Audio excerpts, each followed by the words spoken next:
조희대 대법원장을 비롯한 사법부를 향해서 강경 대응을 이어가고 있습니다. 이 특검법을 당론으로 발의할 예정이고 자진 사퇴까지 요구하고 있는데요. 직접 듣고 오시죠. 오늘 조희대 특검법이 발의되고요. 그리고 내일 법사위에서 처리할 예정입니다. 그리고 지금 조희대 탄핵 이 부분이 보류됐다 이런 식으로 언론이 보도되고 있는데 그렇지 않고 조희대를 탄핵하겠다는 공식 입장을 천명한 적은 없거든요. 민주당에서. 그런 의견들이 많이 있었고 그랬지만 그래서 이 부분도 아직 죽은 카드가 아니라 살아있는 카드다. 저는 뭐 그 어느 때보다도 사법의 위기, 신뢰 위기가 왔기 때문에 법원 내부에서 이거에 대한 어떤 정리가 좀 있어야 되는 게 아닌가 생각을 합니다. 그러면 조희대 대법원장은 어떻게 해야 된다고 생각하십니까? 저는 거취를 심각하게 좀 고민해야 되는 게 아닌가 생각합니다. 네, 국민의힘에서는 민주당을 향해서 사법부를 전방위적으로 압박하고 있다면서 선거법 판결에 대한 보복이라고 비판하고 있습니다.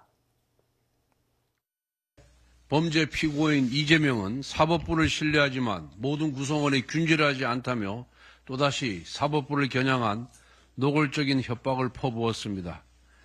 이는 공산주의자들이 반동분자 색출을 외치며 법관들을 겁박하던 장면과 다름이 없고 1937년 법관들을 포함해 정치적으로 신뢰할 수 없는 모든 공무원들의 해임을 요구했던 히틀러 나치 정권의 공무원법 처리 논리와 동일합니다.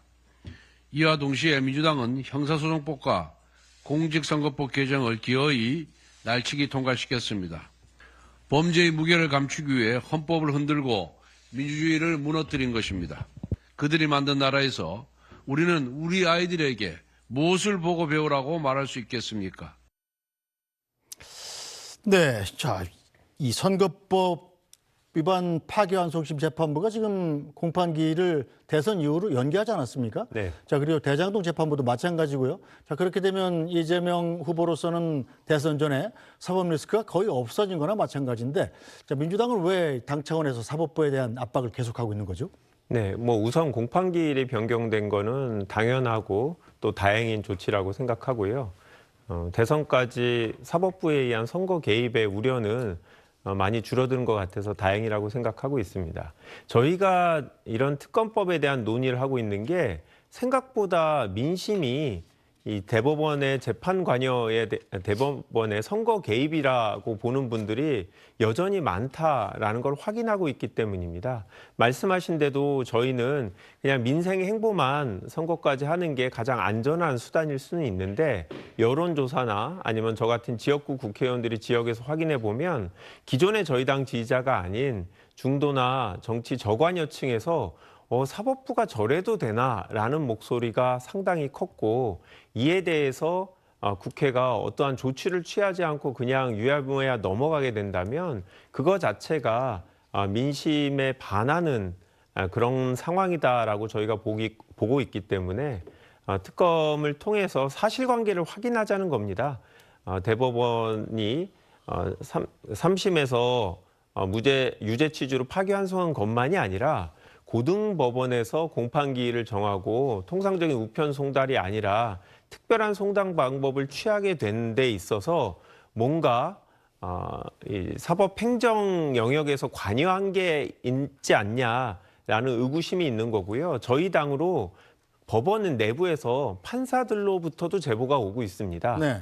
비정상적으로 재판 기일이 정해지도록 일종의 압박이 있었다라는 얘기까지 나오고 있기 때문에 이 부분은 꼭 한번 확인해야 6월 3일까지 사법뿐만이 아닌 다른 공직자들이 부당하게 선거에 개입하려는 이런 유인을 없앨 수 있지 않을까 하는 바람에서 특검을 추진하고자 합니다. 네, 자, 국민의힘에서는 지금 민주당의 사법부에 대한 이런 움직임 어떻게 보고 계시나요?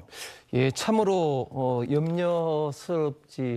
염려스러운 어떤 그런 상황입니다. 정말 어떻게 우리 대한민국이 이 지경에까지 오게 됐나. 만약에 이재명 후보 대통령이 되면 국정농단으로 재판받고 구속까지 됐던 전 대법원장, 양승태 대법원장 같은 그런 어떤 사태가 다시 재현되지 않을까 심각하게 우려가 되면서 그리고 또 정치 보복이 엄청나게 자행되리는 어떻게 보면 좀 어떤 예고편이 아닌가 생각을 합니다. 지금 우리 대한민국이 가장 중요한 국민 주권을 뒷받침한 자유민주주의와 법치주의 상권 분립이 정말 허물어질 수밖에 없는 이런 것들을 지금 현재 민주당에서 하고 있는데 본인들에게 유리하면 정의로운 판결이고 그리고 본인들에게 불리하면 이게 정치 개입이라고 이런 어떤 논리로 사법부를 조희대 대법원장을 비롯해서 법관들을 지금 현재 압박하고 있습니다. 청문회를 연다, 탄핵을 한다, 고발을 한다 이렇게 하고 있는데 여기에 또 법관들이 굴복을 해서 재판까지 이렇게 기일을 연결을 해버리는데 이런 식으로 따지면은 이제는 범죄자들이 본인의 어떤 재판을 피하기 위해서 이제 공직선거에 이제 출마를 하게 되고 지금 우리 대한민국의 모든 어떤 법들과 이런 것들이 이재명 1인을 지금 보호하기 위해서 각종 위헌 입법이 마구마구 지금 양산되는 이런 어떤 과정인데 대통령직이 대한민국의 미래를 발전시키기 위하고 그리고 일을 하기 위한 어떤 그런 자리가 아니라 범죄를 피하기 위한 어떤 소도가 되는 것이 아닌가 그런 어떤 우려를 하지 않을 수가 없습니다. 알겠습니다. 자, 오늘 정치화담 야담은 여기서 모두 마무리하고요. 국민의힘 후보 단일화를 둘러싼 법적인 문제 그리고 또 이재명 후보의 사법 리스크를 둘러싼 법적인 문제는 이어지는 변호사 출연 시간에 자세히 더 다뤄보도록 하겠습니다. 홍석준 전 국민의힘 국회의원, 김한규 더불어민주당 국회의원, SBS 박진원 논설위원과 함께했습니다. 세 분 수고하셨습니다. 고맙습니다.